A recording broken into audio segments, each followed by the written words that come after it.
Have you ever seen a ghost? I have. I saw one in the reflection of my wife's eyes the moment she realized her world was ending. It all happened under the glittering lights of the surprise birthday party I threw for her, the same party where I would systematically dismantle her life, piece by piece. The air was thick with the scent of expensive perfume and champagne, but all I could smell was the cheap lie she'd been living.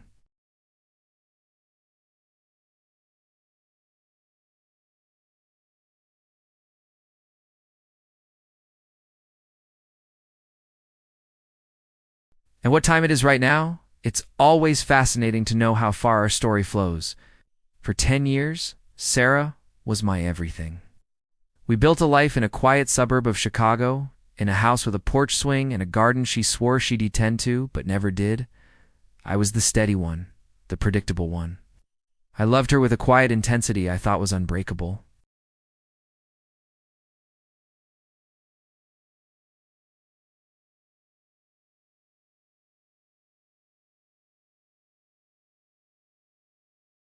Receipts from restaurants I'd never heard of, tucked deep into her personers for 2 on nights she was supposedly working with her team. She started talking about a new colleague, Mark. "He's brilliant," she'd say, a little too brightly. "A real shark. We're closing a huge deal together." The way she said his name, with a little flick of admiration, was a splinter under my skin. She grew distant, a planet slowly drifting out of my orbit. My touch, which she used to crave, now made her flinch. "You're so needy lately, Alex," she'd sigh, pulling away. "I have a demanding career. You need to understand that." She was a master of turning the tables, of making me feel like the problem. Her arrogance became a shield. She and Mark were untouchable, closing deals, celebrating with late-night drinks that I wasn't invited to. I saw a picture of them on a coworker's social media at a hotel bar on North Rush Street. They were standing close, his hand resting on the small of her back, a gesture so casual, so proprietary, it made the air leave my lungs. They were laughing, oblivious. They looked like a power couple. I looked like a fool. The breakdown happened on a rainy Thursday. I'd found a credit card statement for a hotel near O'Hare, a place people go when they don't want to be found.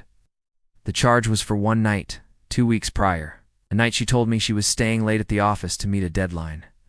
I sat in my car in the pouring rain, the flimsy paper shaking in my hand, and something inside me just shattered.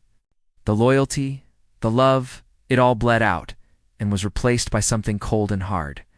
That was the moment the old Alex died. In his place was a man with a singular purpose. I wasn't just going to leave her. I was going to make her feel the same humiliation she'd so casually inflicted on me. The first step was gathering proof. I hired a private investigator, a grizzled ex-cop who'd seen it all. He was worth every penny. He gave me photos. Photos of them kissing in a parking garage in the Loop.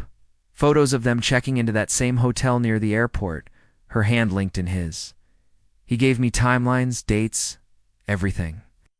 While he worked, I set my own traps. I opened a new bank account and began quietly moving my savings. I met with the best divorce attorney in Chicago, a woman known for her ruthlessness.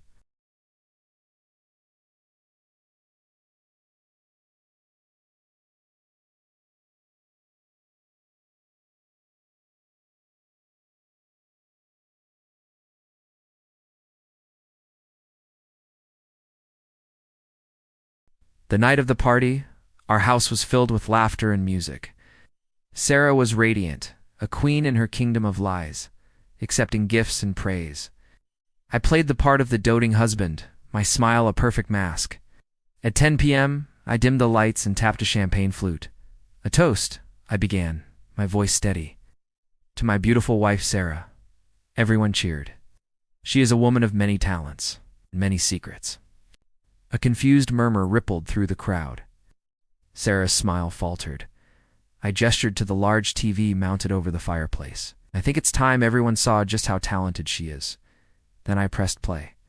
The first image that filled the screen was a high-resolution photo of her and Mark, locked in a passionate kiss in that parking garage. A collective gasp sucked the air out of the room.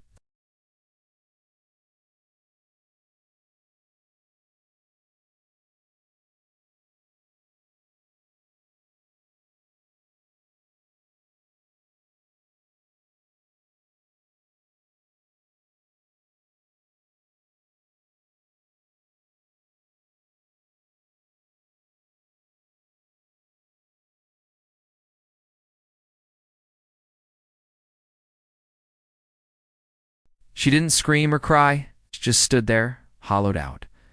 The guests filed out in horrified silence, refusing to meet her eyes.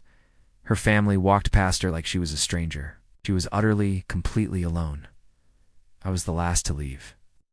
I placed the divorce papers on the table beside the untouched birthday cake. I never saw her again, but I hear things. She lost her job. Her family disowned her. Mark's wife divorced him, taking him for everything he was worth.